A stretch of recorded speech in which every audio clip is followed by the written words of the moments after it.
All right, here we go. Fresh off the heels of Black Wrestle Fest, where y'all got to witness the real Dwayne Allen in person, brother Hugh in person, and myself in person. Gentlemen, how y'all feel? Y'all enjoy yourselves this past week?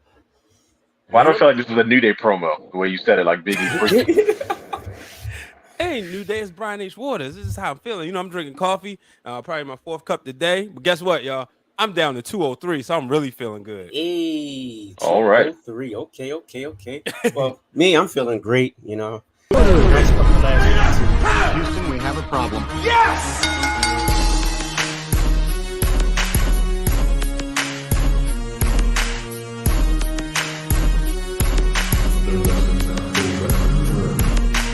What you gonna do? What you gonna do? What you gonna do? What you gonna do? What you gonna do? What you gonna do? What you gonna do? What you gonna do? Oh, yeah.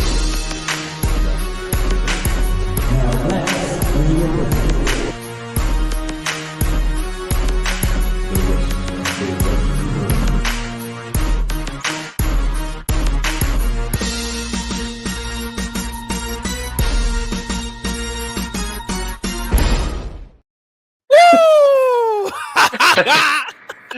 Yo, hey, why did you cut him off like that, yo? Cause yo, It's the all rocks, good, yo. It's all good. That's Bro, that good. joint caught me off.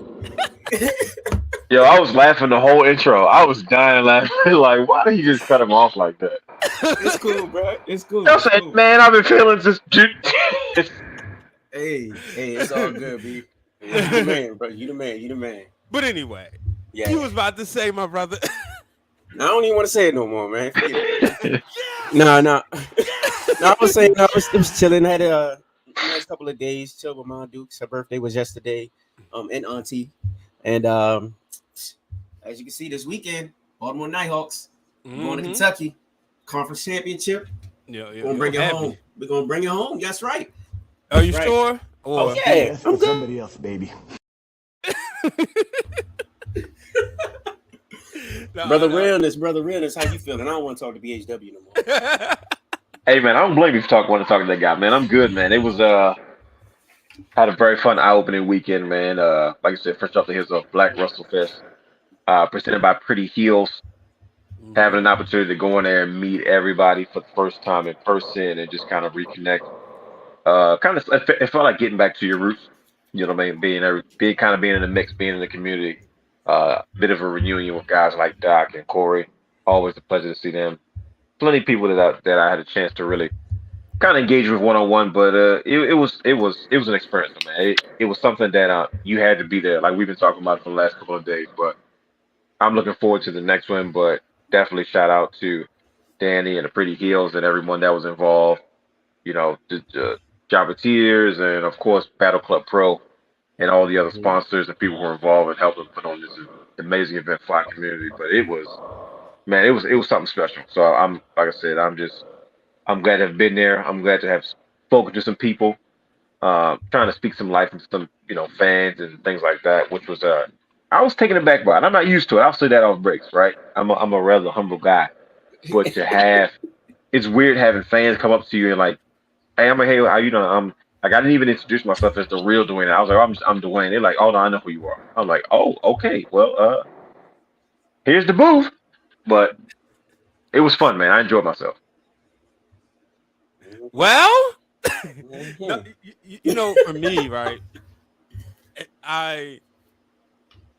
It was a lot of times where I sat back and just watched, right?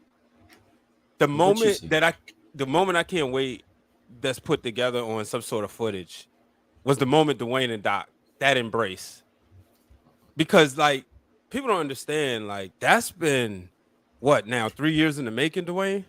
3-4 years in the making? Just about. I know there was a stretch for like about a year where I didn't make anything due to prior obligations, and then not too far after that, it was a pandemic, the global pandemic, and everything was kind of on ice, and I still hadn't made it back to anything. So it was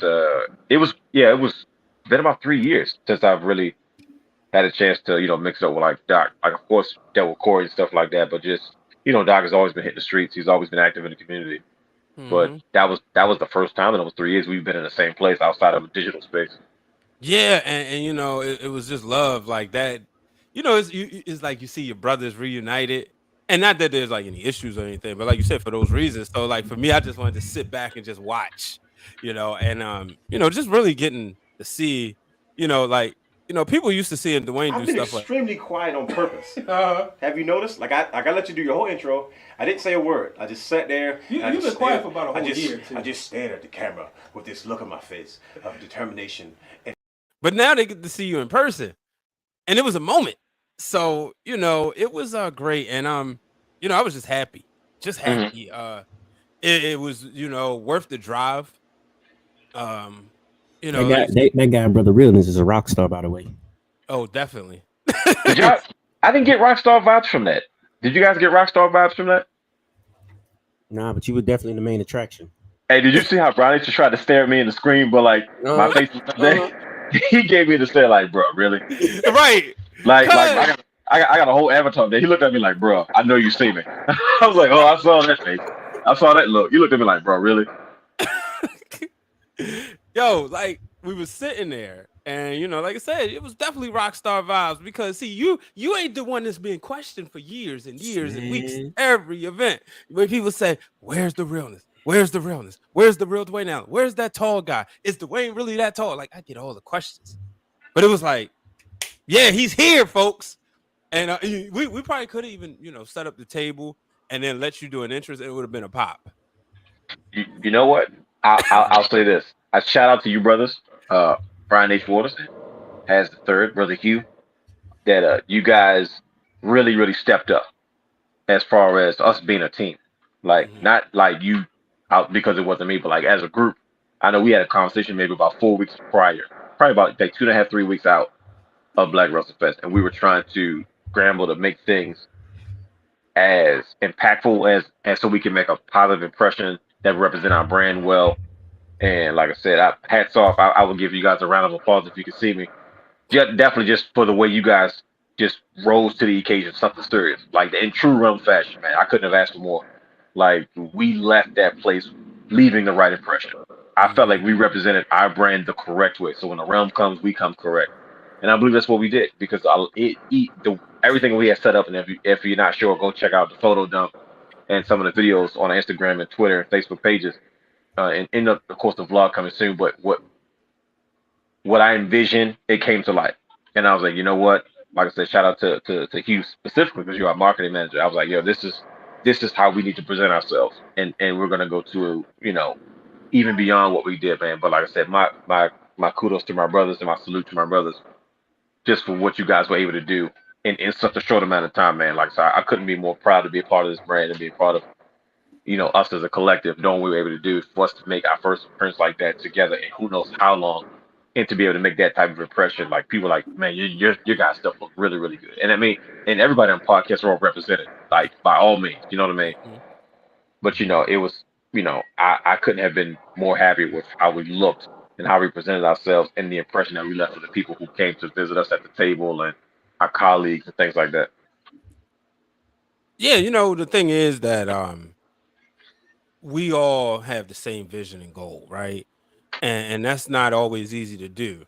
We might have different ways of getting there, but like we all like care and we all love what we do. And that's a blessing. Like I go to war with y'all. I said this on probably so many different platforms. Like it's a blessing, and that photo, shout out to Keith Mack, who was doing a lot of social media. That photo he captured of all three of us, like, that was like, I mean, the word that's saying a picture speaks 1,000 words. There's so many things that could be said about just that photo for me personally. So, I really enjoyed it. And, and I'm forever grateful for Black Wrestle Fest, kind of being the genesis for us to do this. And, it's going to be so many more events, so many more opportunities for us to, really just go out, have fun and show off and be, do what we do, make a lot of shenanigans. Cue up Dolph Ziggler's music. I was about to say, he said it. Show off. I just sang on the podcast. You did. You did. Yeah, you definitely did. You did. Yeah. That's gonna be out there soon. That's a nice mug, by the way.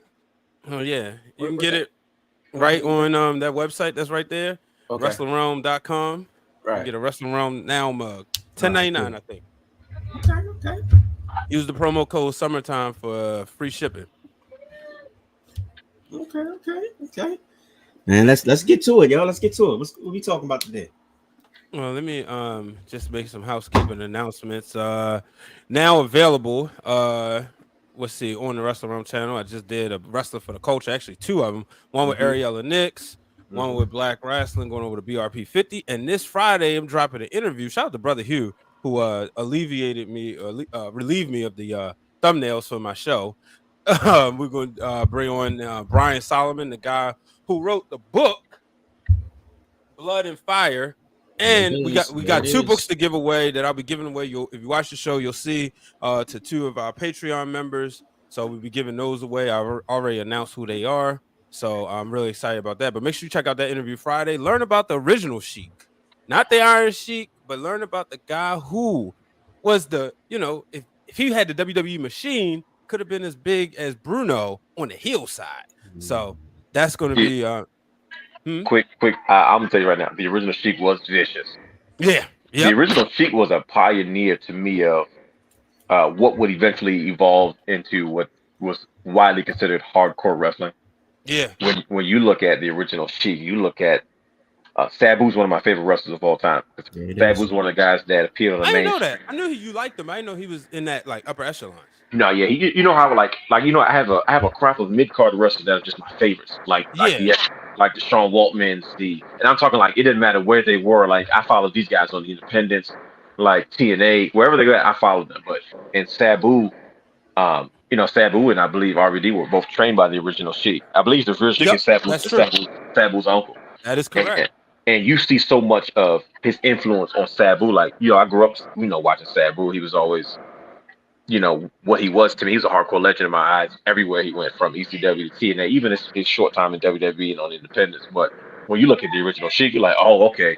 I see so much of Sabu that comes from his influence. So I think it'll definitely be a good read. And shout out, to him for actually producing this book and kind of shedding light on the career of a legend in the ring that is not necessarily notably known, but has that same stature as like the Bruiser Brodies, the guys who weren't considered mainstream guys but had an enormous impact on the business. So a small comment about the original Sheik. No, and that's my fault because I was supposed to give you both of y'all books. Listen, bro, that drive back was so brutal. We were happy that we all made it to our car safely, back to the crib. So like, I'm not even mad at you about it. I know I'm gonna get it eventually. Yeah, real quick, like I just wanted give a quick preview to the interview. That's one of the things you brought up, RVD and Sabu. One of the things that Brian said he learned from RVD was that the original Sheik could wrestle. He could do all the holds, all the moves. It's just that because he taught them the fundamentals. And they said one of the cool things was like RVD and Sabu and guys like that, they would wait till like the original Sheik would go inside and they would do like their hair flying stuff and then, get yelled at. So that was one of the funny things. He was very protective of kayfabe. Like he said, he had to do a lot, like even going on Ancestry.com just to find out a lot about the original Sheik. Because unfortunately, his one of the sons died during the production of the book, and the other son was like, didn't really talk. Well, they talked, but then his brother died, and him and his wife was gone. So it's a lot of good stuff that I found out just about the process of the book and. Just inside, getting through the book, just learning about the original Sheik. It's like, wow, So, make sure y'all check that out this Friday on the Wrestling Realm YouTube and podcast networks. So, let's see. Did y'all watch anything this week? Of course we did. Yeah, what y'all watch? I found myself watching a lot of for some reason I ended up watching Santino Morella's highlights. Just that's one funny dude, man. I was in here just dying laughing off of like how he just made the different characters, different wrestlers come out of character, and he was just intelligent, man. He was great for the business at that point in time. Yeah, that's all I wrestling wise. That's all I really tapped into. Other than that, besides the wrestling realm stuff. But that's it for me. In honor of Slammiversary that recently just passed, I went back and I was watching a lot of old TNA stuff as we're celebrating the 20 years of Impact Wrestling. Formerly known as Total Nonstop Action Wrestling. Watching I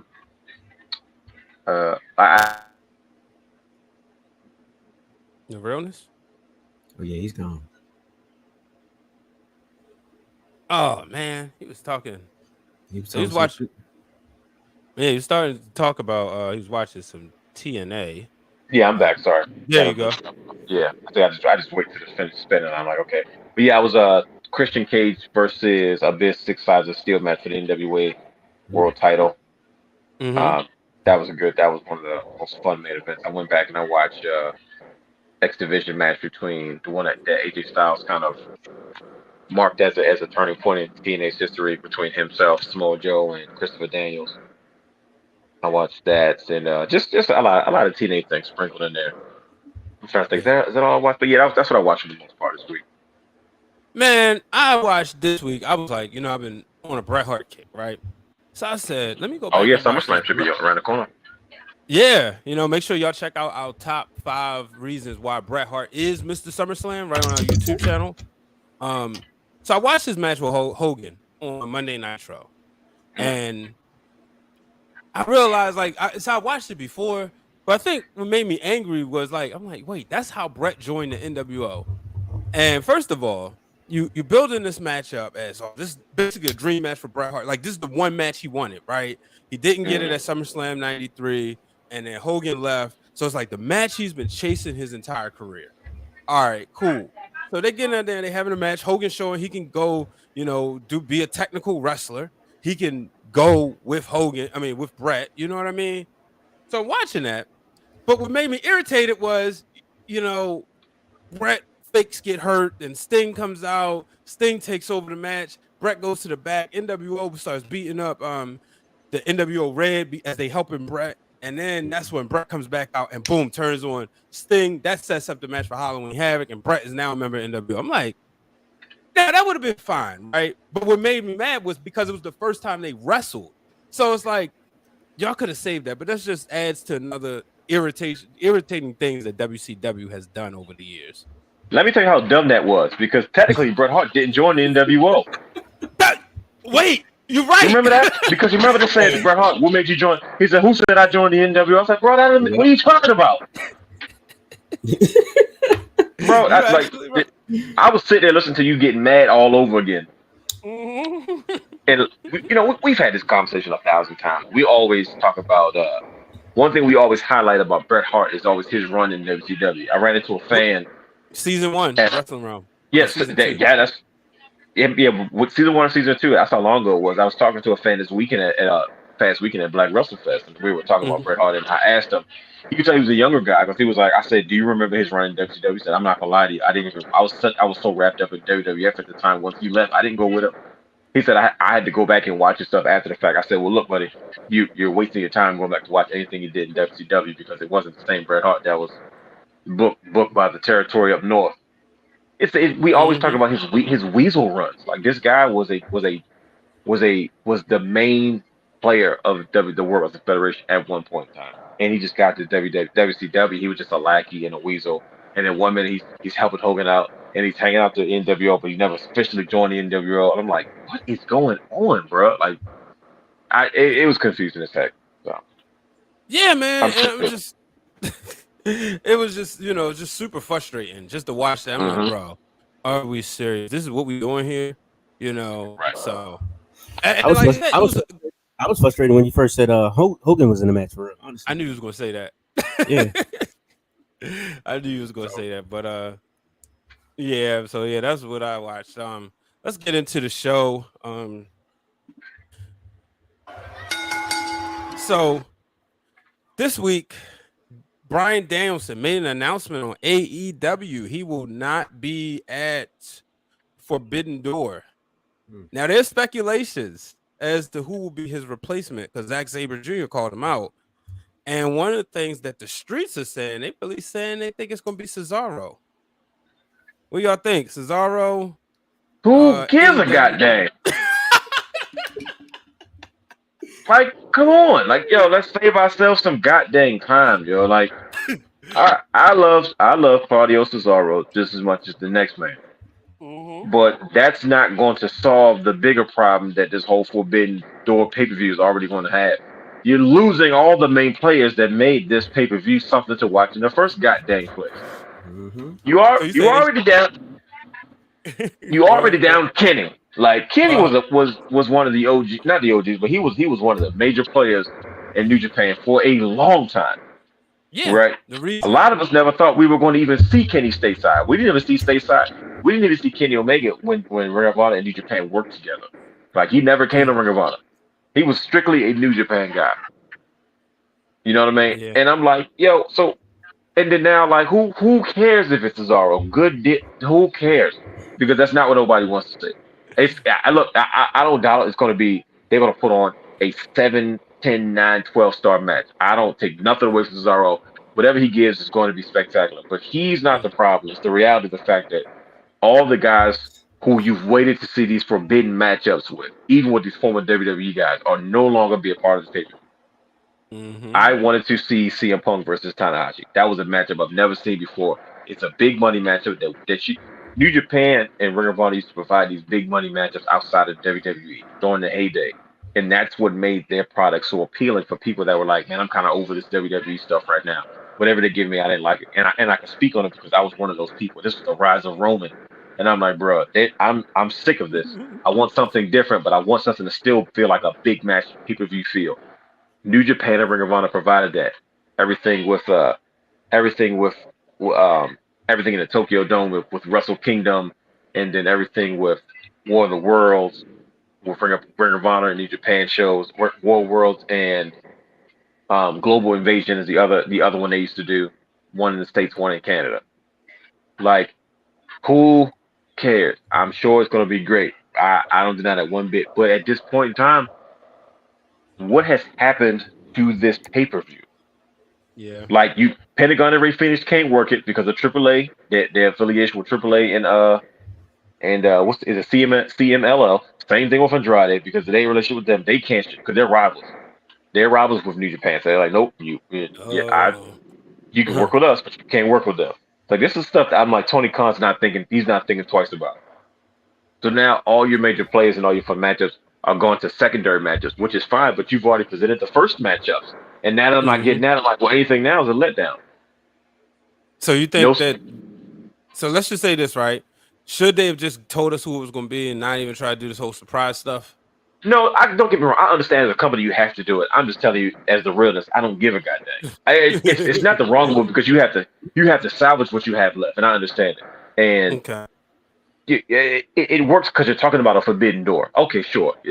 Why not? It's a forbidden door, so it's the ultimate forbidden door. But then now you lose focus on the pay-per-view because the WWE guy shows up again. You know what I mean? Well, you know, looking at the card, I ain't gonna go through the whole thing, but I'll jump right to the match announced tonight. IWGP Championship, Jay White, Adam Cole, Adam Page, and Okada. That's going to be one to watch. I was about to say, that's the forbidden door for you. That's the right there. That's going to be the one to watch. And he shows up on AEW tonight, and I jumped out of my seat when it happened. I was like, Okada! Right. You know, because he's the Rainmaker. Yeah. The Rainmaker's never been stateside since New York. Right. And I was going to say, you know, and I was talking to Stephen Michael earlier. We was, you know, talking, catching up, and we was, you know, on the phone and all this. He said, bro, when I heard the coin flip, I knew what time it was, you know. So I'm excited about this match. I mean, way more than Tanahashi and Moxley. Like you said, we've seen that recently. So you're right, for the IWGP United States Championship, by the way. Yeah, right. And, you know, and this time it's that's going to be the main event. It's going to be for the interim AEW World Championship, but it's an interim championship. So it's like, whatever. Bro, just book it the same way everybody else does. They vacate the title. The other guy with the belt comes back and say, have another matchup for the Undisputed. Just call it a day. Certain things you don't got to be different about. That's just my opinion. All right, so I gotta ask you about this one. Uh-huh. Will Ospreay and Orange Cassidy, IWGP US Championship. I think it's a waste of a match. Whoa! Like Waste Will of- Ospreay and you put him in the match with Orange Cassidy? That's what I'm about to say. Well, okay, so are we trying to make Orange Cassidy now? Like, okay, like a match with Will Ospreay. It's going to be a spot fest. Let's be real. Most American audience are not familiar with Will Ospreay's spot fest, which is a spectacular aerial display. The wrestling purists are going to destroy it because they're going to say you did all those flips and kicks and stuff, and it makes no sense. Now, for that audience, I don't mind those things. Like they used to have 6-man tornado tags in New Japan with it were all spot fest, no psychology, just the Young Bucks and 2 other tag teams flipping all over the place. I don't mind that. That's cool, but I don't know how the wrestling purists are going to respond to that because Will Ospreay does that. Him and Ricochet used to put on the craziest spot fest matches, all the flips and the stuff. But that was part of the product that they were putting out there, which I had no problem with. I'm not a wrestling purist. If you want to do that to entertain me, different. It's fun. It's like going to the circus a little bit. Hey, I'm all for the flips and the kicks and the gimmicks and all that kind of stuff. I'm all right with that. And I feel like Orange Cassidy is going to go to a different level. He's such a laid back guy. He's an over guy. But like, give me Will Ospreay and Pac. You know what I mean? Right. You know, give me Will Ospreay and like Pentagon. Of course he can't appear, but like I'm missing out on dream matchups, and now I gotta take what you give me. Yeah. I knew I was getting that reaction. Hugh? Oh, I'm sorry. I was reading. I'm lost, man. I ain't even going. Ospreay and Orange Cassidy. Man, first of all, Cassidy, he's my Santino Marella, man. He's a comedy guy to me. I don't think he deserves to be in a match with Will Ospreay, especially right now. Honestly, I really don't want to see that match. Like Dwayne said, I would rather see somebody like Pac, someone like Ricochet go up against Ospreay. I know we've seen that a million times, but nah, I'm okay. I'm not really invested into it. It's just I don't know the purpose of why they originally did a Forbidden Door. So maybe as a jaded fan, I'm losing like sight of what this is supposed to be about. When I heard this partnership and they announced this pay-per-view, I immediately was not impressed. It's because the same people that are about to partake in this pay-per-view are the same people that were in those matches when they were in Ring of Honor when New Japan and Ring of Honor had their partnership, and they had these same matches at the like I said, at Global Wars, at Global Invasion, at Wrestle Kingdom, at the Tokyo Dome. So it's like it's not. To me, they were already like, "Oh, you guys have backed yourselves into a corner." Because I've seen what a collab show of New Japan looks like, and now you guys have an opportunity to do it on such a big level, but you don't have the talent now. Now, if all those NXT guys went to Ring of Honor, went to AEW, and we did this, it'd be a fire show. So fantasy booking, not to divert from what we were originally talking about. You give me Tommaso Ciampa, you give me Johnny Gargano, you give me Pete Dunne. You give me you said those 3 by themselves over there, and then give me 2 more guys that are not doing nothing from NXT. Rapid fire. So you guys can't even. Yeah, I know, right? What's his name? Roderick Strong still there? Give me. There you're perfect. There you go. Give me Roderick Strong, who already had 5-star matches already in wrestling 70 minutes. You know what I mean? And then say guys like Pentagon's available, say Ray Phoenix is available, say Andrade's available, say Jay Lethal's available, right? You have the same players that made those shows work back then, you know, and now you have a bigger budget and a bigger stage and better production. Then when you sit there and say, hey, Global Wars or whatever, the Forbidden Door, you got my attention. I think that could have been a pay-per-view that could have really like made a statement if you had that level of talent already on deck. Right now, AEW still has all new faces. Yeah. You know what I mean? Ring of Honor didn't have a lot of new faces. They had established indie guys that were going up against top New Japan. And New Japan got so many guys over for so many. You know who benefited the most from New Japan and the New Japan Ring of Honor partnership? It was the mid-card guys, because it wasn't like it was Tanahashi and all of them. Shinsuke came through. You know what I mean? We got familiar with Shinsuke stateside. Tanahashi didn't come through a whole lot. If I don't remember Tanahashi being in Ring of Honor too much. If ever, Okada never came over. Kenny Omega never came over. But guys like Kushida came over. Guys like Watanabe, who eventually turned into Evil, he came over. Naito came over. Tetsuya Naito came over. Like Jay White came over in his excursion. He was just Jay White. He had black trunks and white boots. Like he was the young boy. Like, what they do is they send you on excursion. Do you come back with your own gimmick? He came over. Yeah. He did his months in Ring of Honor. That's when he came back as a switchblade with a whole different gimmick, a whole different look. You got to pay your dues first before you're allowed to come back with a gimmick. Just did the same thing. They sent him to Mexico. He came back. He sent him to Mexico. They sent him to the States. He worked with TNA when they did their Global Explosion, internet shows they used to have back in the day. And then he came back as this whole Michael Jackson rock star looking version of Shinsuke Nakamura that we hadn't seen before. That's usually how they produce their guys and stuff like that, right? So when the mid card guys is what we became familiar with because Kushida was there every week. Evil was there. Watanabe was there every week. Tetsuya Naito all the time. Like those are the guys that you saw the most. So by the time they went back to New Japan, you went with them. Yep. Because I was one of them. You know what I mean? I was like, man, I like what these guys bring to the table, and I went back with them. Like that was the whole point. It wasn't like the major players all the time, but it's like why? Because I've lost sight of what's this pay-per-view supposed to be about? Is this just a fantasy matchup? Are New Japan guys trying to elevate AEW? I don't know, and because I don't know that, I'm having a hard time trying to be like, well, what's the point of this pay-per-view? Like, watch, I'm already not getting what I'm looking for. So how do I kind of how do I how do I get invested in a pay-per-view that I'm already kind of like, yeah, man, like this is I'm curious to see what Keeks has to say about this because apparently she's she's the queen of AEW as far as black queen of black the fun side.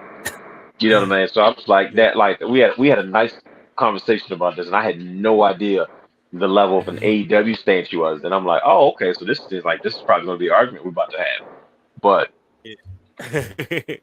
I need somebody to convince me, like what this is supposed to be about. It's kind of giving me invasion angle vibes. A lot of the key players aren't there, and it's like pretty much like you're dropping the ball. You think about it. Think about it. You know what I mean? Yeah. It's unfortunate that it's due to injury. Right. But it is what it is at this point. It's bad timing. Yeah. The insider. Last one, before we get into this match, I gotta ask you this: the new All Atlantic Championship champion belt. What do y'all think about it? Because I looked at it, I was like, okay, this thing is gorgeous. I think it's it's nice, big, and heavy. It's got a little color to it. But what do y'all think about it? I love it. I think it's beautiful. To me, it gives me a vibe of like it reminds me like a mix of the Intercontinental and like the European Championship in one. And like they had a baby, and that's the title that came out of it. That's the vibe. Like I wish that's the second title they introduced before the TNT title. The TNT title didn't ever make sense to me. I get it. It was a television title, and it was a different spin on the television title. And I get trying to get that title over. And it was nothing, no disrespect against it. But then when you see that title, like, well, this is the third title we introduced. It has such an appealing look and ties to it. I'm like, well, this looks like a big deal. This would have been a perfect and the size. Absolutely. Like to me, it would have been a perfect second title. Now, why should I be interested in the TNT title now? Like, this seems like this is the one, and it kind of got an international flair to it as far as the first people that competing for a championship. So, yeah, I was about to say it has like an old school prestigious feel to it. It's giving off that type of vibe for me. Hopefully, they use it to build more stars and perhaps just enhance the storytelling with certain individuals. But, yeah, I don't trust it, but I don't trust it. I don't trust AEW's booking. I hope that Pac wins. You know what I mean? Yeah. But it's just like, man, I don't like you've already went to establish that your TNT title is supposed to be your second biggest title, but it's like I don't think it is. Especially depends on who holds it. You know what I mean? So yeah, they got was it Tomohiro Ishii? Did I say his name right? Yeah, close enough. Okay, Malachi Black, Miro, and Pac. I agree. I want Pac to win, right? But let me when I look at this Forbidden Door, will we see an AEW talent win a New Japan title, or a New Japan talent win an AEW title, or you think this is just gonna be like one of the things, like it's gonna be one of them fun nights, everybody gonna stay, kind of win what they supposed to win and go on in the sunset? Oh yeah, we already know you're AEW guys are gonna win everything. Like Okay. especially in terms of titles, because we watched that with Ring of Honor. First of all, Ring of Honor's got who's supposed to be the Ring of Honor World Champion right now? Was it Gresham? Was it Jonathan Gresham? Is it still Gresham? I believe Right. so. AEW has like 30 titles right now. Right. They have AEW pretty much two companies under one roof.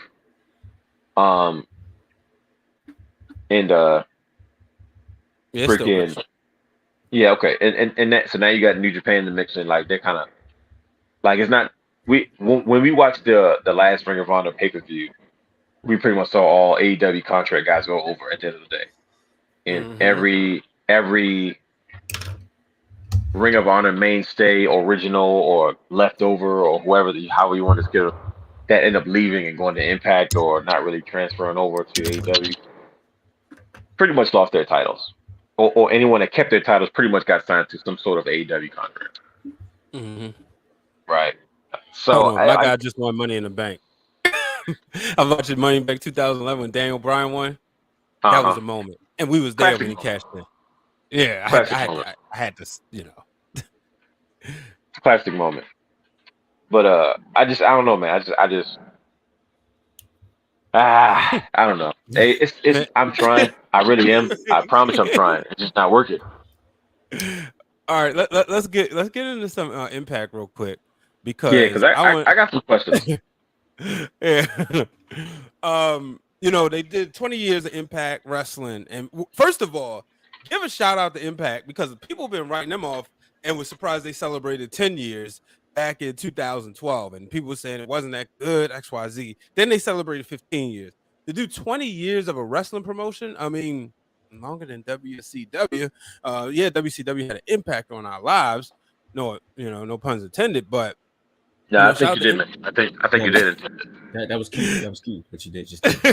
But shout out to them staying staying alive for so long, and we got to see tributes from Kurt Angle, Sting, and AJ Styles. I mean, to me, you can't have an Impact Wrestling tribute without an AJ Styles. For a lot of us, that's where we got really familiar as to who he is. He was in WCW. He did some trial matches, but we really saw who he was at Impact Wrestling with TNA Impact. Before we get into that, y'all want to share any good memories? Like for me, real quick, I say that one of my favorite matches was Austin Aries and Bobby Roode back in the day for the Impact World Championship, and also Bobby Roode and James Storm for the Impact World Championship. And it was a time when I believe that was a good one. Yeah, Hogan had went on a radio show and said Bobby Roode just didn't have the chops to become champion. He was working, and sure enough, Roode did become champion. And we eventually saw him go into his heel run, and I thought I had a good fun reign. Yeah, bingo, that's what it was.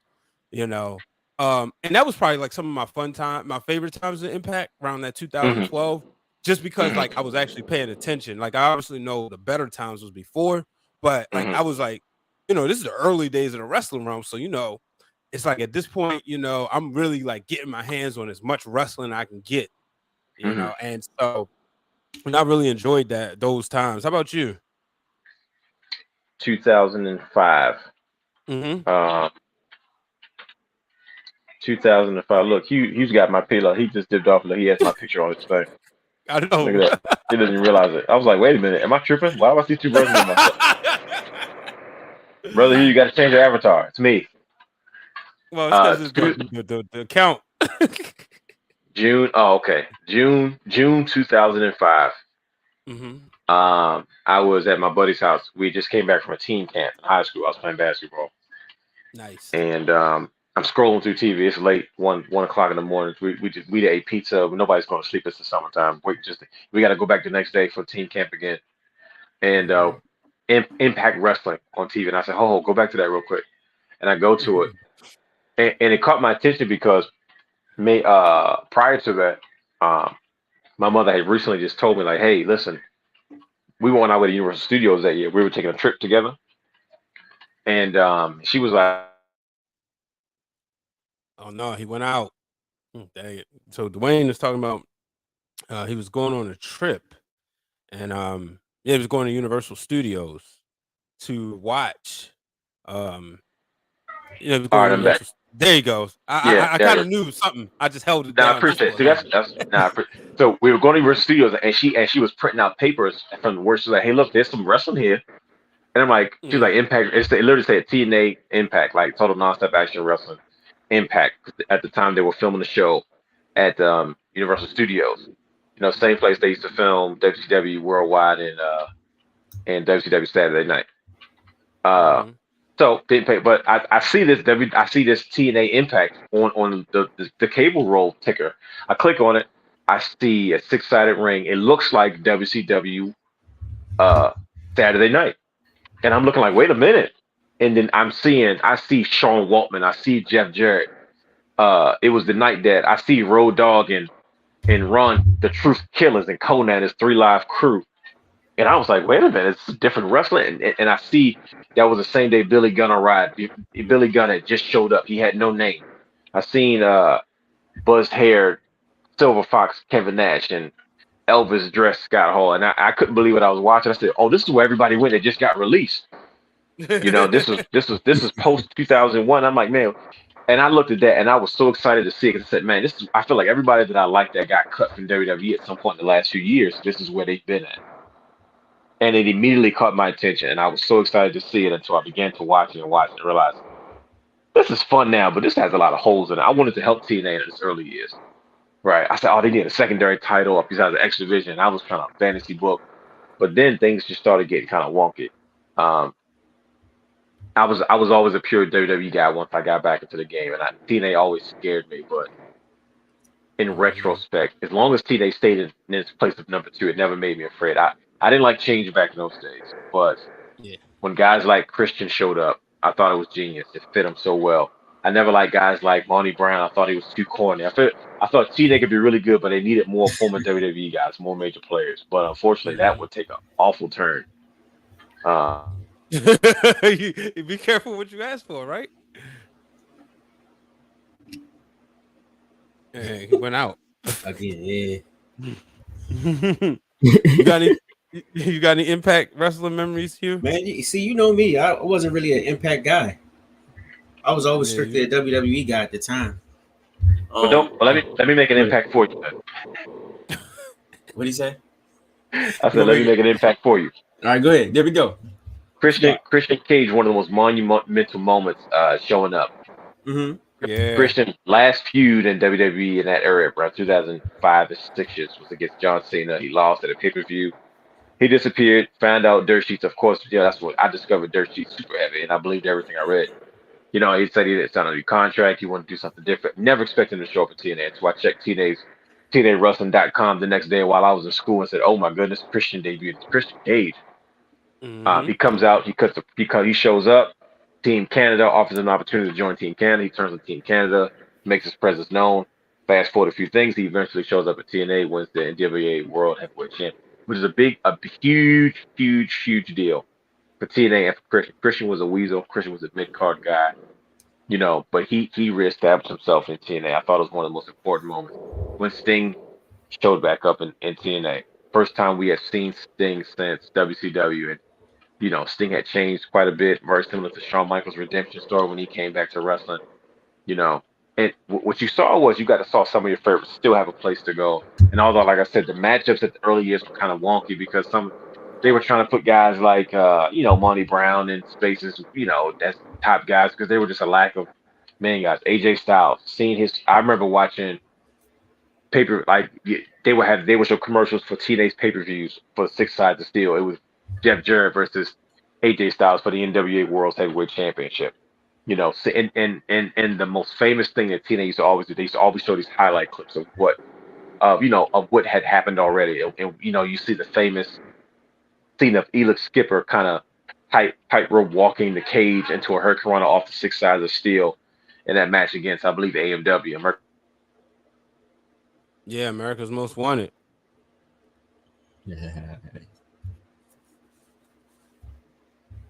Yeah, that's the is that the one with the clip with the flip. Yeah, waiting for the realness to come. He was God rolling, dang. bro. I know. And where did I leave? Where did I leave that off? And About the AMW. okay, yeah, and the match with Wildcat Chris Hurst and Cowboy James Storm, like that video package. That's the first thing they always showed you. They always showed you those hits. They showed you Jeff Hardy going through 6 tables, taking Raven out. Like those are like you got a chance to see guys like Jeff Hardy, and you saw them in life that you had not seen it before. They were legit main event top guys. It was such a smaller setting. It had an ECW feel to it. It had an early WCW Saturday morning, Saturday evening feel to it, Yeah. and it just felt like a big deal in moments. You know what I mean? Sean Waltman. It was X Pac for goodness sake, and he was in full X Pac glory. Like I became a huge Sean Waltman fan, and I say Sean Waltman because like man, I've enjoyed so much of his indie run as you know, like when you're an established guy, you can go by any name at that point. Sean Six Pac Waltman is what they call him. He was the same guy. You know, Yeah. moments like that, and then you see guys like I love to hate guys like Christopher Daniels, but there's no denying what him and AJ Styles used to do in the X Division. Him, Chris Sabin, guys like Jay Lethal that eventually came along. You know, early guys like the Matt Bentleys, the guys like the Elix Skippers, the guys like the Eric Youngs when they got that start, Bobby Roodes, Big A1, Petey Williams, Scott D'Amore, who's running Impact Wrestling right now. You know, He going in. we got to see Rhino in the main event picture when he won the NWA's World Heavyweight Championship. It gave me these ECW vibes. We got to see guys like Abyss kind of show up. Like, who the heck is this Undertaker / Mankind guy mixed in one?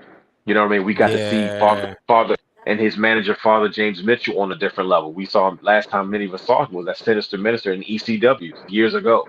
You know, you see guys like Sabu, and you see like you know, you got to see Road Dogg, you got to see Billy Gunn, you know, in different versions of stuff. You got to see Conan, and you know, you got to see Ron Killings, although I couldn't stand him. You know, you got to see Jeff Jarrett kind of be the guy. You know what I mean? He kind of picked up in his WCW days left off. He was an annoying kill, but I remember he was that good of a bad guy. He dominated the shows a lot. And then you got to see guys like Samoa Joe emerge.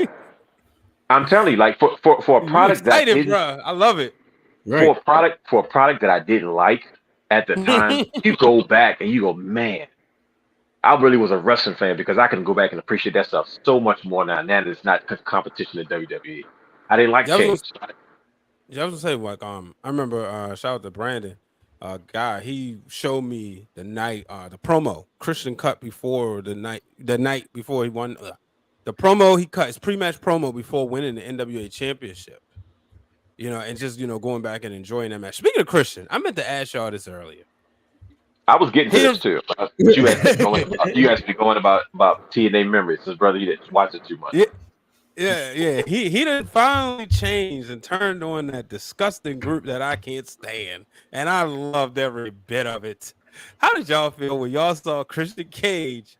You know, really be what he should be, and not be with them. You know, them little guys. I was ecstatic, honestly.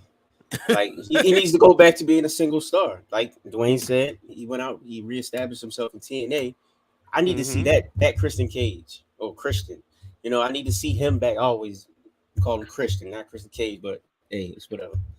But yeah, I need to see that person again. The same guy who's out here winning titles, you know, and just being himself and reestablishing himself. That's what I need to see. And him hanging with Jurassic Park. Right, yeah. Right. Whoever they are, yeah. Tyrannosaurus Rex and all them. We didn't have time for that. I didn't really like the pairing anyway. It was just kind of odd to me. Yeah, it was. Hey, like I said, I'm just happy he's single now. I mean, I'm happy he's a single star.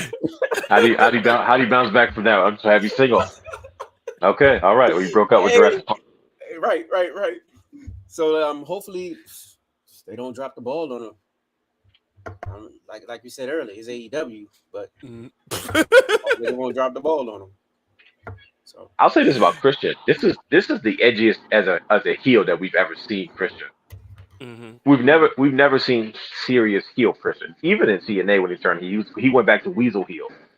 Yeah. I like as much as I enjoyed Christian, I didn't like everything he did in TNA. Like it was like, this is stupid. I was a fan of him, but it didn't mean everything he did I thought was great. They had plenty of moments, and I'm like, bro, this is too much.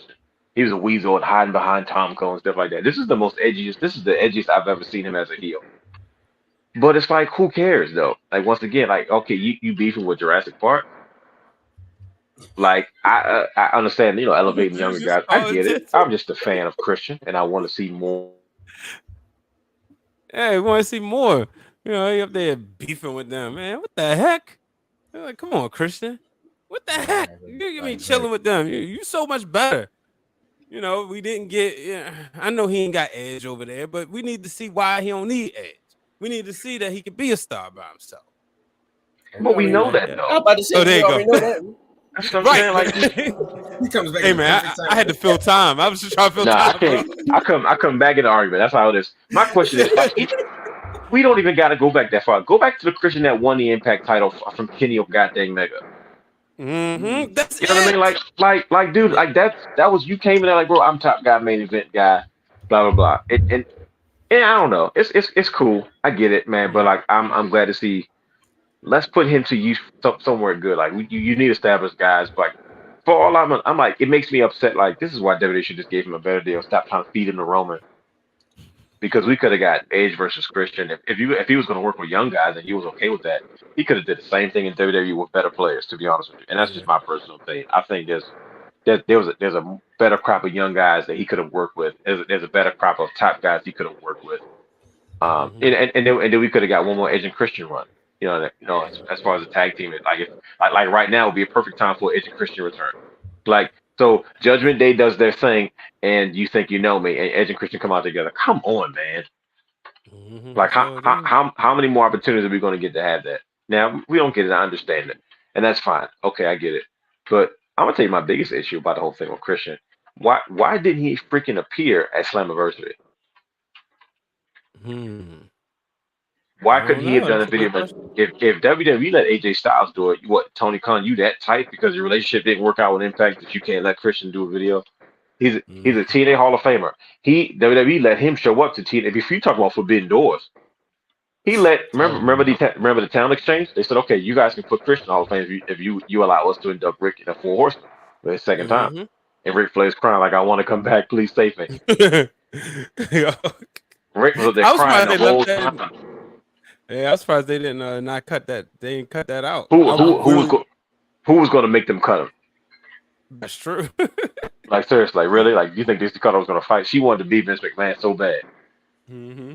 But like I was like, wait a minute, if WWE can let AJ Styles show up, I would have liked to heard from Bobby Roode as well. But I understand Bobby Roode's not really a top guy, but Christian is a TNA Hall of Famer. Like he let him come back to accept his nomination and everything. Like Sting got it. Sting was able to do it. Why didn't Christian do a video? Right. Sting was like, I'm doing this. What you gonna do to me, Tony? Yeah, exactly. Yeah, what are you gonna say, Sting? Well, Christian got this thing kind of pulled too, but yeah, we're probably being a nice guy. I think this is probably the best Slammiversary I've seen in a long time. Yeah, I thought it was well done. I really do. Like it wasn't. What? Yeah, I was gonna bring that up. Yeah, because the Good Brothers. Yep. My guys are getting their mojo back, man. Yeah. Them boys. Yeah, how about that? They're getting their mojo back, man. They're back in the Bullet Club, man. I think they're working with another story tag team that they had never worked with like that before, that they can have another rivalry with. And I think they're probably some of the last established tag teams that are on the circuit right now that are not a part of WWE. Everybody else now is all new talent. Think about it. Like, there's not many veteran tag teams out there anymore. They're all new tag teams, even on the independent scene. Like, where does the tag team on the independent scene go to work with who? You know what I mean? Like all the new major players are like FTR and all those guys, and those guys are still relatively new faces. Yeah. But that's a rival we haven't seen before. That's why I'm like, this has me interested. I don't think there's any better place to do that than in a place like Impact. I would like to see them have a match somewhere like in the Tokyo Dome, in front of a larger audience, but neither one of them are really associated with New Japan right now. So, I mean, TNA really is. Impact is because Jay White shows up whenever he wants to, and the Bullet Club still does Bullet Club things. So, I mean, I think there's a few working relationships where I think these things are, possible to do. But I mean, just I know we talked about it 2 weeks ago.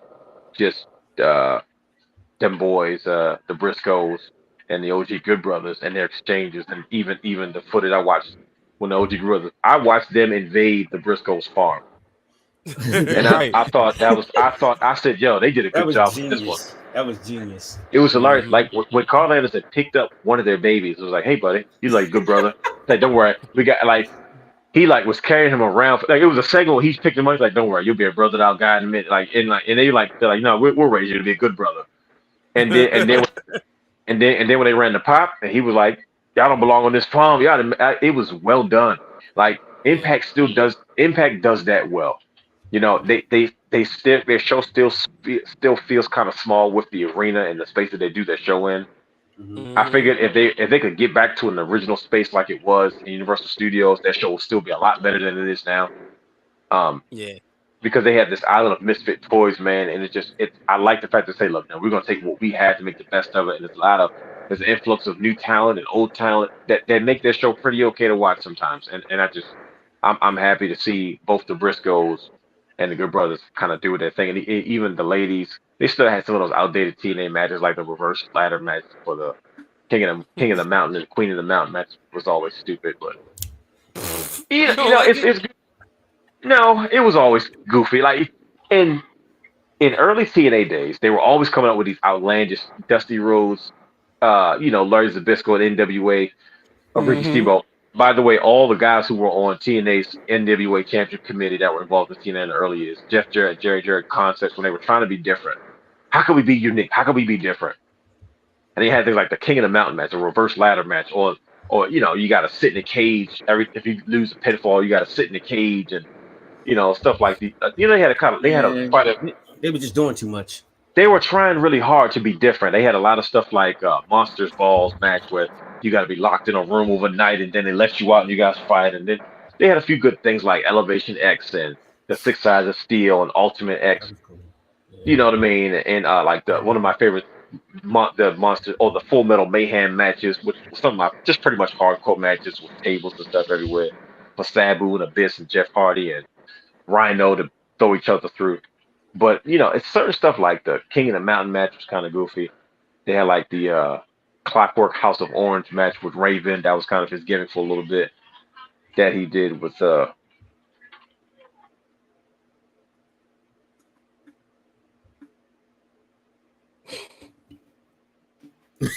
Pause.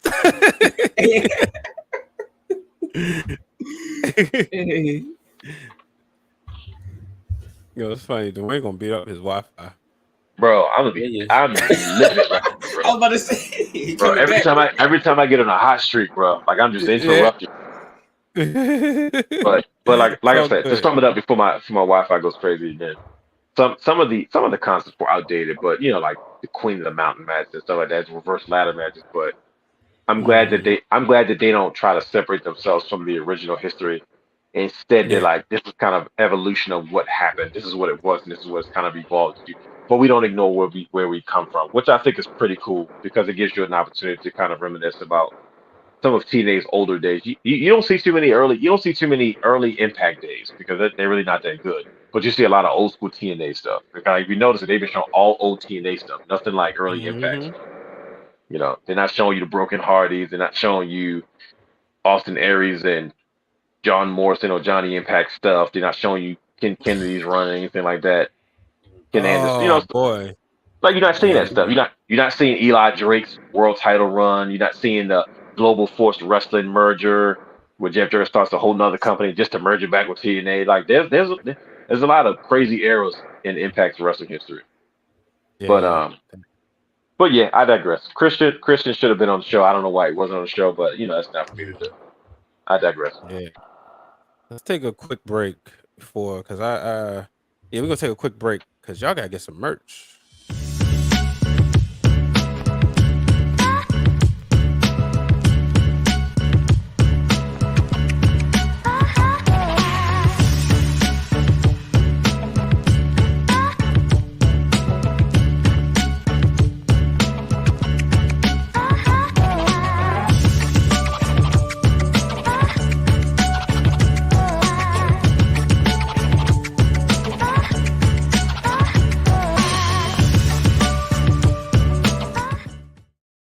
WrestlingWrealm.com is where you can get all your merch. Definitely what I'll be doing because we're gonna have to update that very soon, brother. Because You guys ready for new designs? When do you guys think we should put up new designs? Well, I got to buy all the old ones again. Yeah, we'll talk about that. We'll talk about that. Yeah. I mean, we can probably upload some of the older ones to the like because they're still new to everybody else. A lot of those people never saw those. Like we didn't sell the shirts. That is true. We just I'm just saying I gotta rebuy the ones that I got. And why is that? I'm the same way. Tell them why, BHW. Tell them why. Because I'm 2 sizes down. Yes, sir. Down to a large. So yeah, I can't be swimming. I was looking at the picture. I'm like, golly. But I had to be branded, so I couldn't just We understand, sir. We understand. Yeah, but so I get those shirts. You can't look as good as me all the time, bro. No, that is true. Coolest guy in the group. I think that much. Hey, that's what he do. Brother Hugh is too cool. And then I'm pretty sure what I just said that everybody be coming from a Baltimore accent. Yep. I don't realize we have one until somebody says something. Like what? Absolutely. When you go out of town and everybody like, yo, what you say? 2, do, 3. Like, shut up. I'm like, bro, I don't think I said it that hard.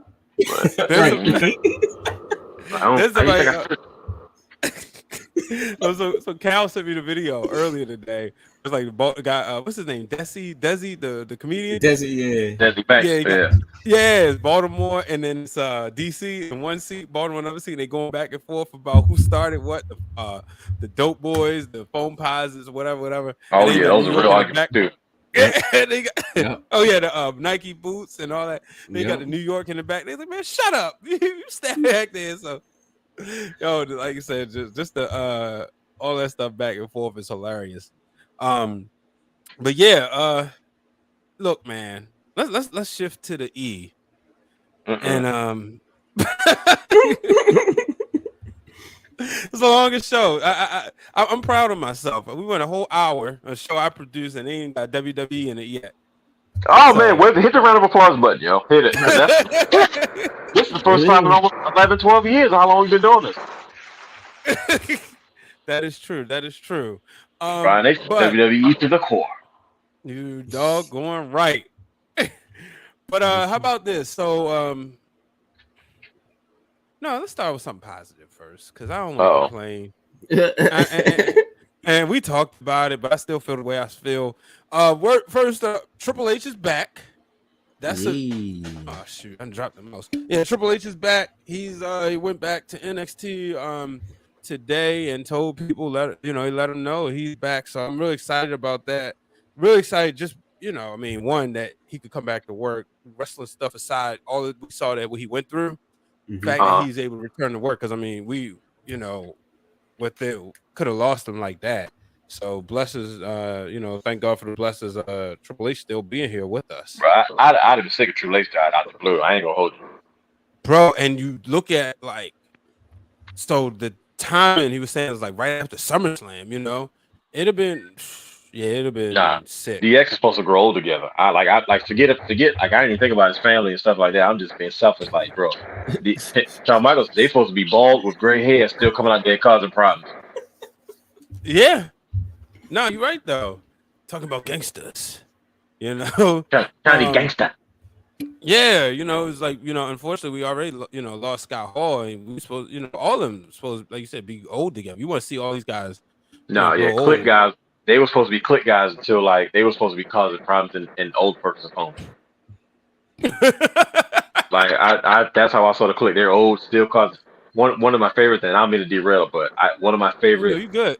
One of my favorite moments was watching. I believe it might have been Scott Hall's Hall of Fame, and I remember that in the clip were just all together riding around the golf cart, causing shenanigans, and I was like, man, that's how it's supposed to be.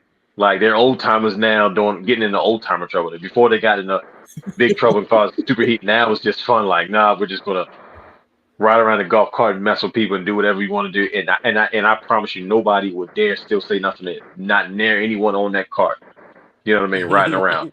I think Triple H might have been working, but the rest of the fellas was out cruising. Yeah, and that's the thing. Like those moments because you get to see, the fact that he was able to do that. It just made it so much fun. But shout out to Triple H being back. The injury bug, man. Is this the summer of injuries? Rhea Ripley out of the Money in the Bank Championship match for the Raw Women's Championship, and this is the match I had her pegged to win. Honestly, this is supposed to be an elevation match for her.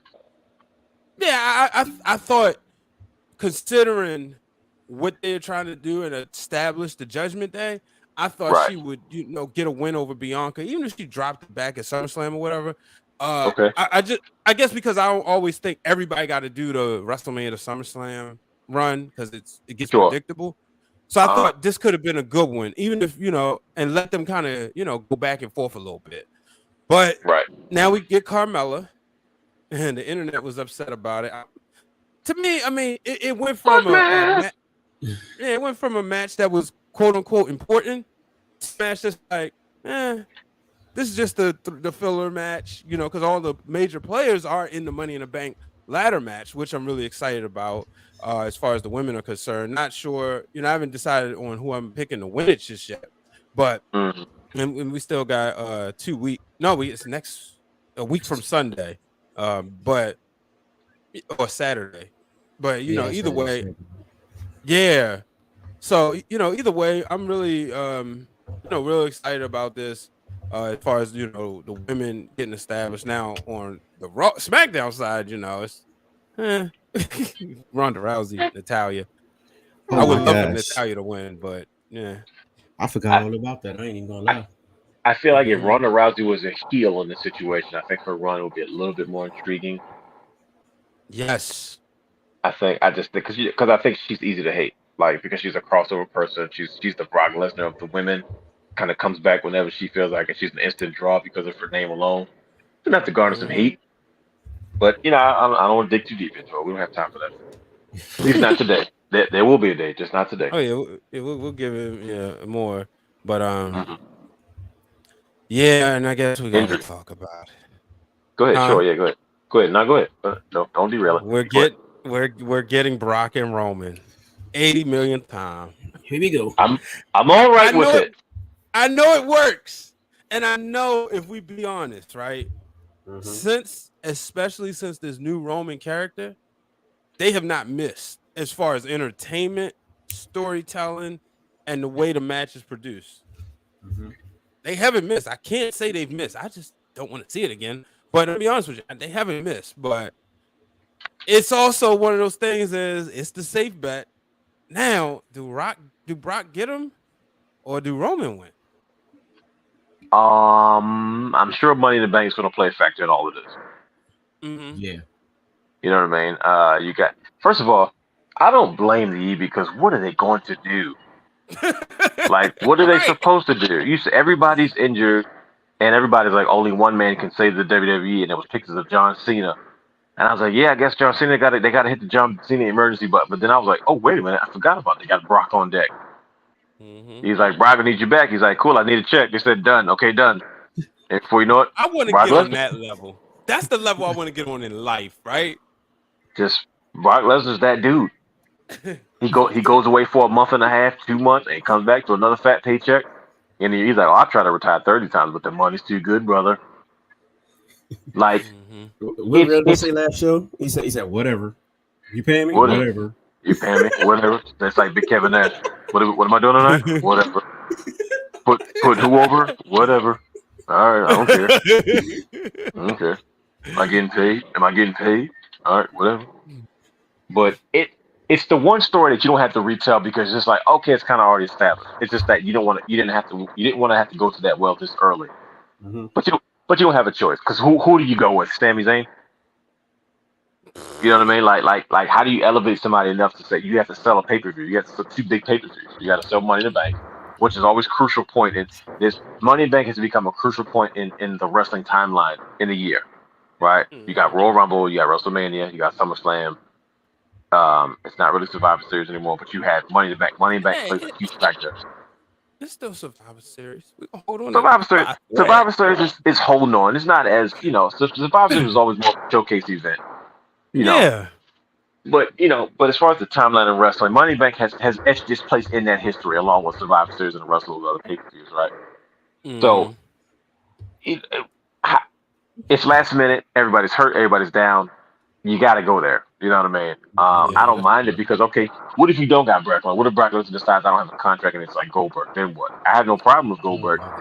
The build-up's going to be great, but the match is going to be very limited, which is okay by by um by like what do you call it? By nostalgic standards, but that's not what you need for your modern day product because you still have to sell this pay-per-view. The pay-per-view and the matchup has to push the stories forward. As Bruce Pritchard says, and then what? Where do you go from here? You just can't, you just can't spot it out and just say, "Are we just gonna have just a super fan fest and the fans go home happy?" But then you have to sit there and try to continue your storylines and book your stories going into the next pay-per-view, which is going to eventually lead to the wrestling year, SummerSlam, and then you got Royal Rumble, then you got Wrestle. Like the cycle just goes. You know what I mean? I'm just And glad it's not Hogan. I mean that's it. I mean we could be in a space where guys like Hulk Hogan will try to come out of retirement for something. I'd rather be Ponytail Brock. Right. Makes sense. Oh boy. If you got to go to the well too many times, hey, why not let it be Brock Lesnar? That's true. I mean, there's no denying, like you said in the conversation, during Saturday, you got the people that will sit back, complain, to go on the shows and talk about it. But then you got the crowd and you got the live audience. And that's the one they paying attention to. So as long as Brock is getting that reaction, they're gonna keep going there because he can say that. Hey, and guess when what? I show up, They're gonna, you know what's gonna show up? Those Brock T-shirts at the merchandise stand. And at the end of the night, they're gonna say, "We made a killing." And the thing is too, what people don't realize, that's the reason why it works with WWE on the travel circuit, right? As opposed to being in the same place, because you might say, "Man, I don't want to see this dude, whatever."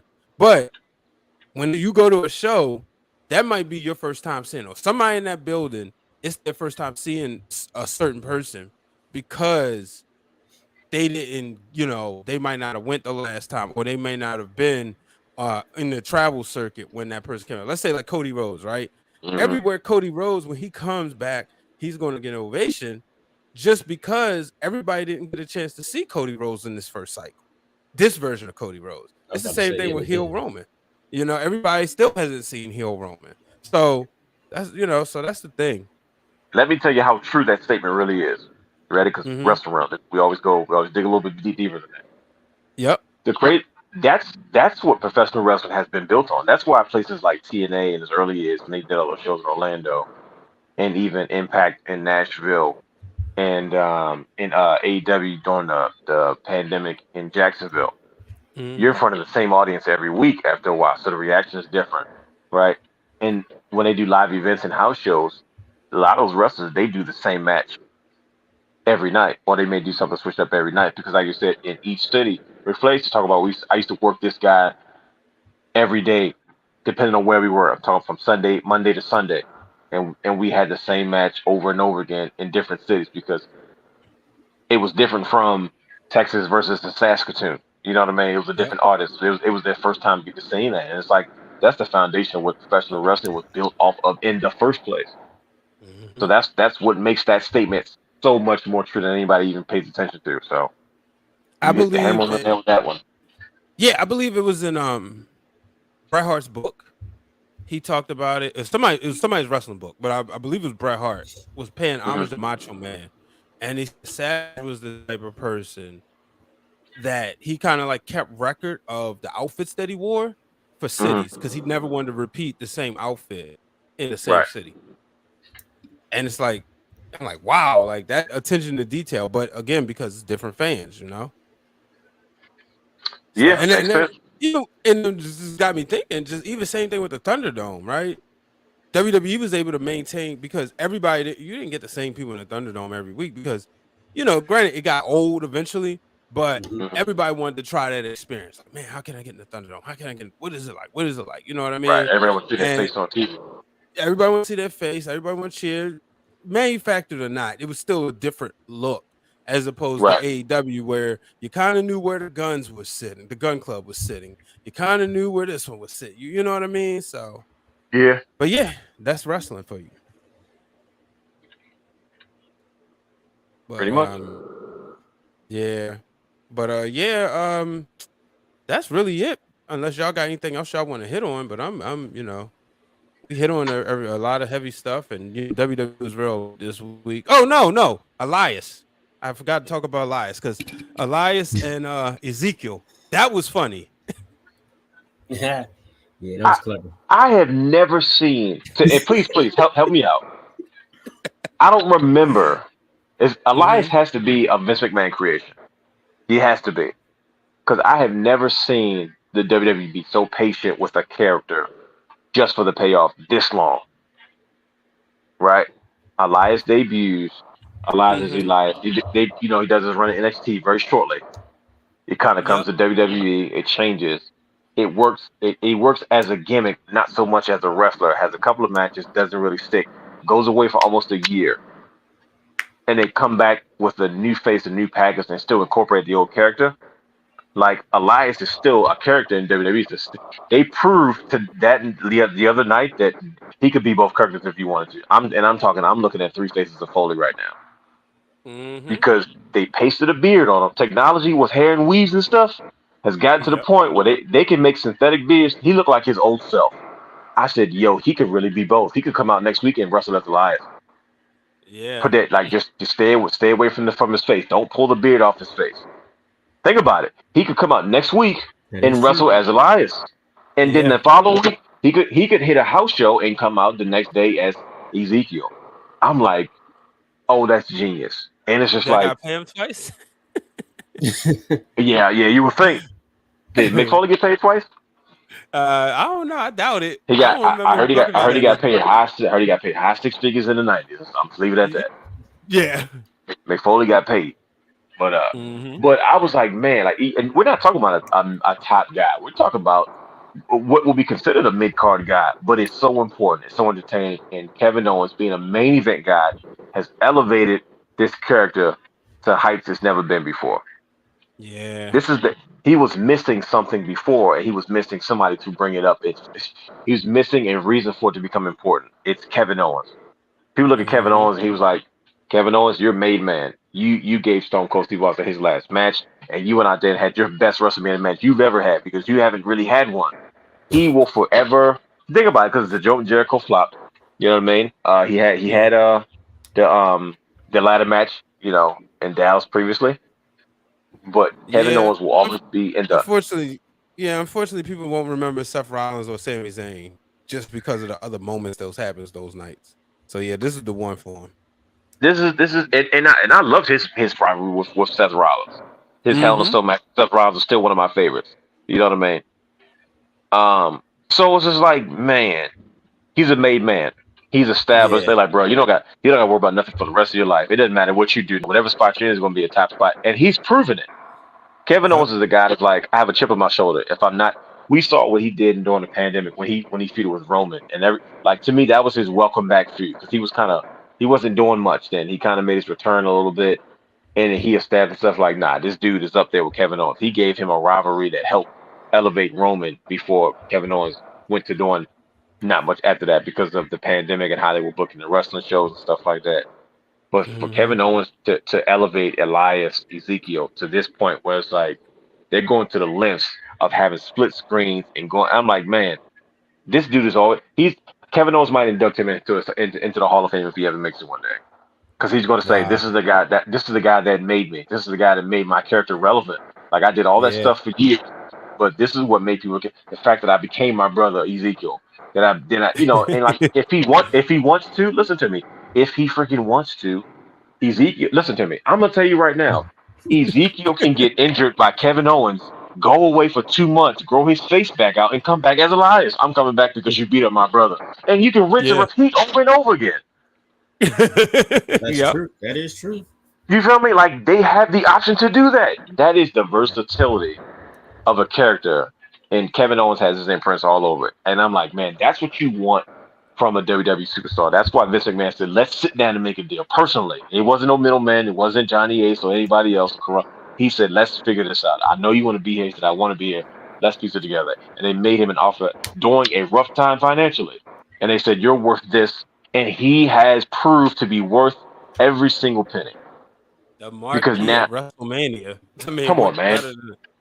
You know? You close the show at WrestleMania. Like, you got your moment. You've done something CM Punk and those other guys couldn't do. And it's a moment that's going to live on forever in the history of the business. Forever.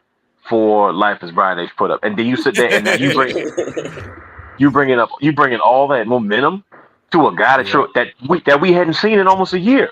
He did a whole promo about Elias dying, and probably the original concept of his repackage probably got scrapped, and he has done that much for somebody. That's the true mark of a superstar. He's not the title picture. He is a top guy, and he's elevating talent. Because guess what? You care now about Ezekiel /Elias /Kevin Owens, because the story can go whatever direction you want to go. When that stuff comes on, I'm watching because I'm like, what are they going to come up with next? Right. Yep. So there's two other guys that I can think of that's on the same level as Kevin Owens right now, and that's Sami Zayn. You named him earlier. No, I wasn't going to say him this time. See, shut your mouth, Brian H. He thought he had you figured out. Right. Like, it's Sami Zayn and like you said, Seth Rollins, man. They're all on that same level. Exactly, all three guys. It's like WWE have to be grateful to have those three guys on their roster right now. Like you said, they can elevate anybody. You can put them anywhere on the card, and they'll make something happen for you. And 15 years ago, you wouldn't have thought you would see none of them. And those are three guys that everybody didn't think was going to even make it in the WWE. Mm-hmm. Right. You know what I mean? Like Sami Zayn, like, man, look, I know everybody's just drunk, but everybody's not unhappy here. Like, man, the fact that they let me go out there and do my thing, they trust me, and I'm doing some of the best work I've ever done. Nobody would have saw El Generico back in the day, or even Sami Zayn NXT and said this guy has that much personality to add these type of wrinkles to these storylines. Like, he's in a main event feud. Him being, yeah, him being part associated with the bloodline, though, you know, that's a big deal, right? And not to mention his WrestleMania match. Right. He put over what's his face? Knoxville. Johnny Knoxville? Knoxville at WrestleMania. Mm-hmm. Come on, man. Only he could have done that. Yo, they was like feuding in the hallway. Like I went to go to get a soda, and you see Knoxville coming out, you know, just acting crazy. And the fact is, like, that's crossover appeal because people will tune in for the celebrity. But that's more eyeballs. Like, you want to be in that spot in WrestleMania. If you're not on a title match, you want to be in that celebrity spot. Big time. Mm-hmm. Big time. Mm-hmm. So that's what I feel like AEW is missing. Those type of players. Main event guys that don't have to be in a main event title picture. Yeah. So. Did y'all see the article in the New York Post saying that Seth Rollins might be actually having a better run than Roman Reigns as right now? Yeah, I saw that. Yeah, I mean, he's having a more productive run. You know what I mean? Like, if you look at the feuds, he has been in quite a few more feuds. He has done so much in regards to versatility and with the characters, and he has taken being an antagonist to a completely different level. Yes. He knows how to get under the skin of anybody, of any one of his opponents. Man.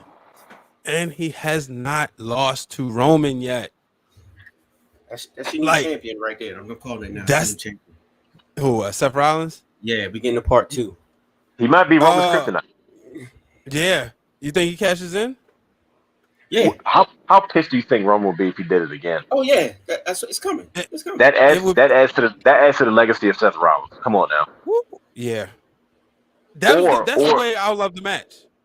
Or if say Brock, oh boy, I just saw something. Say Brock beats Roman for the WWE Championship. Mm-hmm. Seth Rollins catches in, carries that joint to Mania. Cody Rhodes win the Royal Rumble. The rematch. Whoa, my the rematch. Part 4. Come on. Can you imagine the video packages? And you know they filmed Cody's surgery. And you know they're gonna follow him in his rehab and all that kind of stuff. Yep. You know they're doing it. Man, and then, you know, that's your wrestling match at WrestleMania. You know, my that's gosh. that's your Bret and Shawn. That's your what? I can't think of another one right now. I mean, honestly, somewhat your Austin Rock, like, you know, not like your large. You know, these are like your anchors of your company right there. Mm-hmm. You know, Night one or Man. night two? Cody, Seth Rollins, WWE Championship. Night one or night two? It depends because if you They got got- if you Okay, go ahead. Go ahead. now just I was gonna say something about Rock and Roman. If you see still that was gonna where I do was that, going at. yeah, if you're still doing that, then you maybe night one for them. But see, you I don't made know. Who makes them? What night makes the most money for Mania? The first night or the second night? that's a good question. I don't even know. Gotta look that up. You know what I mean? Like what's the bigger night? Because like Because like, all right, so let's be honest, right? Let's talk about it. The past 2 years, mhm. like, all right, night one, the first year or whatever, not the one with the fans. Everybody loved night one because it was like, especially for black fans, it was everything we wanted. Bobby Lashley starting, retaining the championship. Sasha Oh yeah, and yeah, Bianca. yep. You know what I Yep. mean? So like Right. night two was just like, This year, I can make an argument for either night. Yeah, that's how Even good both nights were. Right. Mhm. So it could go either way. So like it's really kind of hard to say like which one makes more. We got Which Cody one Seth brings on more Sunday, out? right? No, Cody Seth was on Saturday. Sunday. That was Saturday. Saturday. That was right before Austin and Yeah. Remember we thought it was going to be on Sunday. yeah. Okay. Yeah. Something got Yeah. bumped. Sheamus in the match got bumped to Sunday. Yeah, because Ronda and Charlotte went, and then it was Right. supposed to be Sheamus and the New Day and Sheamus and them. They Right. moved that, and then boom, we went to Austin Owens. Right. But night one, like night two, to me, I thought night one was gonna be the better night, but then night two, everybody delivered. Like everybody came and brought it. And then we got three and a half matches at the end with Pat McAfee and Austin Theory. And then we got McMahon and Pat McAfee, which is one of the rumored matches. And then Austin comes out. And I was just like, it just kept going up and up and up. It was, So to answer your question, I'm not sure. I mean, what we learned in school, Sunday the TV levels are higher. So you could put Rock on Sunday, Rock and Roman on Sunday, and something. Mhm. But then it's like, do you want to go? The best part about this though is because it's 2 nights, it doesn't burn the crowd out, right? So let's just say Rock and Roman is as electric, just for giggles, is as electric as Hogan Rock, right? You won't have to worry. No, just like you won't have to worry about having a Jericho Triple H match with Seth. You don't. You really. It doesn't need to be for the title. Right. No, right. No, I'm with you. So I'm saying, I'm thinking like, okay, cool. Yeah. You can do Rock versus Roman when it's really technically the head of the table. Like that's a head of the table match. Like we don't. That's bigger than any championship. Does Roman go into it defending the title? Because you're not gonna have Rock win the title just to leave. Right. Or See me, I don't want to see Roman lose the title. That's just me though. I don't either. But like, if are you willing to give it up for Rock versus Roman? Is that not big enough? Yeah, that's like Rock Cena, the first one. I would. Nah, I'm good. I'm good off of it. You would get, because at some point Roman's got to lose, and you got to build somebody up to him. It's only a couple people, and Seth Rollins is one of them. That's what I'm saying. Right, but I don't. At some point, they're gonna split them titles. I don't think they're gonna stick with this whole undisputed thing after a while. Well, I think Drew's getting the WWE Championship or at Castle. Clash at the Castle. Oh, I forgot about that. I don't see that. You don't. In this whole in this. No. Okay. Is it for the title? It's not official, but it's kind of Right. like one of them things that's penciled in by couch bookers, let's say.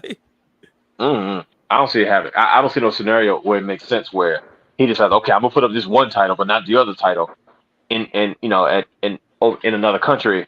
But if you beat me, then we're gonna walk away, and then fine, you go your separate way, I'm gonna go my separate way. Like there's got to be a scenario where you can split those titles up, or I don't know. You could do both.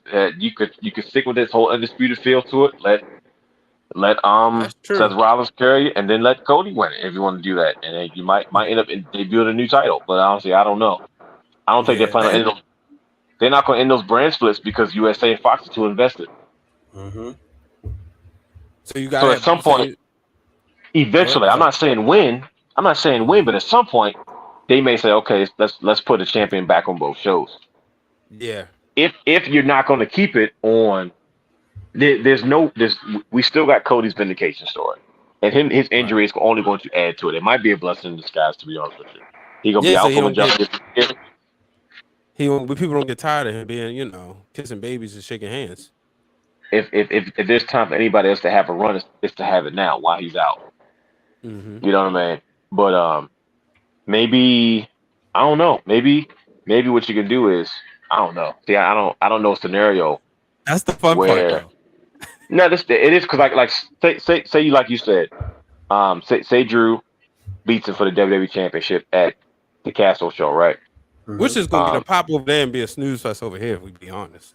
I mean, sure, it's certain shows are made for certain demographics, Yeah. right? So then Right. you got it's Money in the Bank coming up after that, right? Mm-hmm.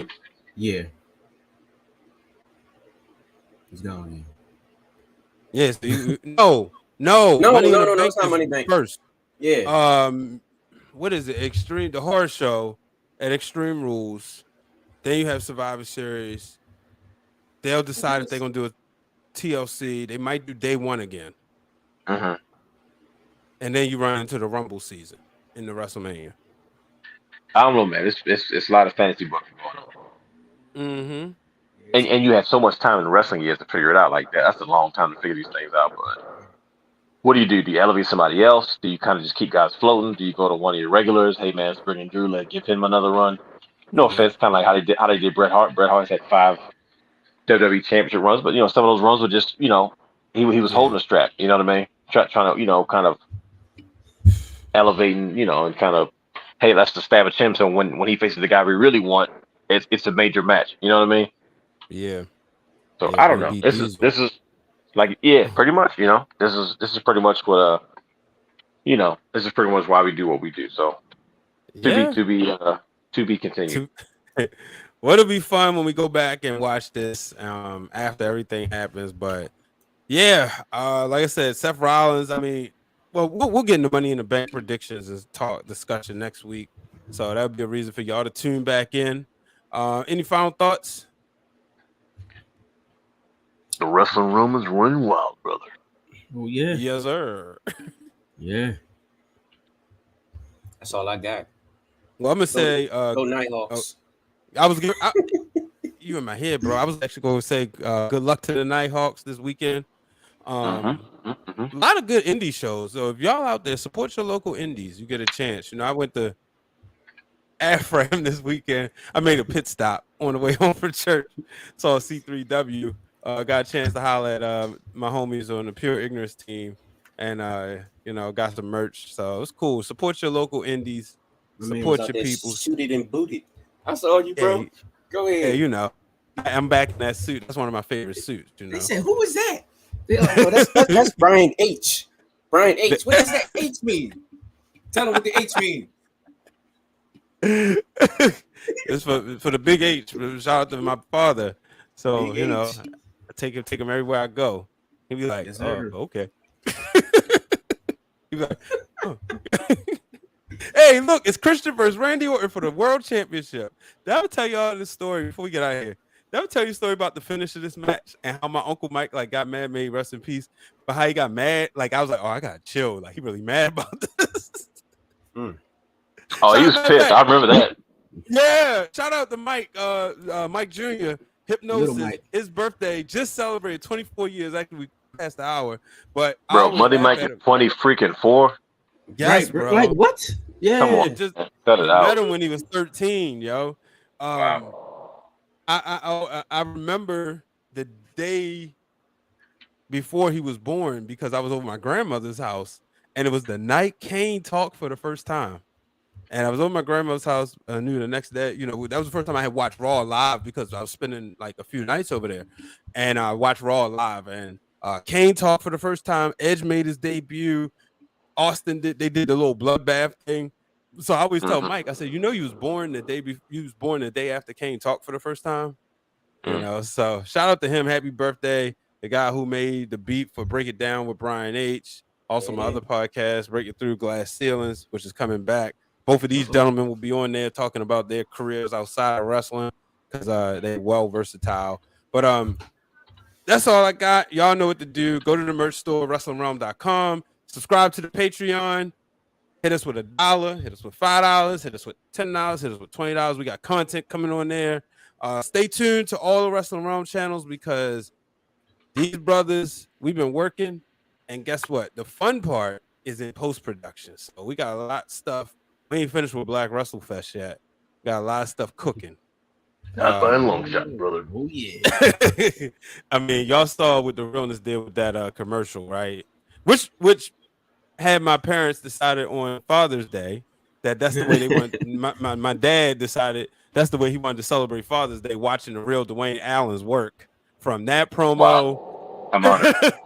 Yeah, from that promo to the Ric Flair promo. He's like, well, show him this one, show him that. I was like, all right. So I'm not gonna lie, I did the same thing when I saw Little Robin's tweet.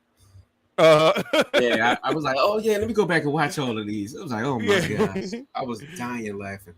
See, bro, you over in New York and you over in the OG Waters household. How about that?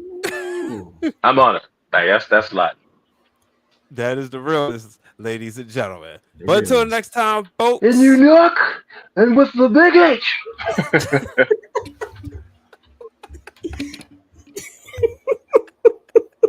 We out, y'all.